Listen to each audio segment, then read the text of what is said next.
أعوذ بالله من الشيطان الرجيم.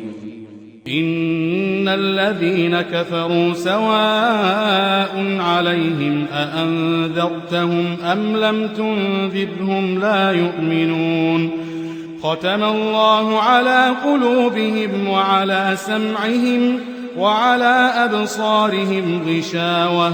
ولهم عذاب عظيم ومن الناس من يقول آمنا بالله وباليوم الآخر وما هم بمؤمنين يخادعون الله والذين آمنوا وما يخدعون إلا أنفسهم وما يشعرون في قلوبهم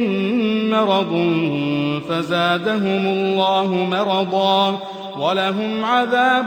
أليم بما كانوا يكذبون وإذا قيل لهم لا تفسدوا في الأرض قالوا إنما نحن مصلحون ألا إنهم هم المفسدون ولكن لا يشعرون وإذا قيل لهم آمنوا كما آمن الناس قالوا أنؤمن كما آمن السفهاء ألا إنهم هم السفهاء ولكن لا يعلمون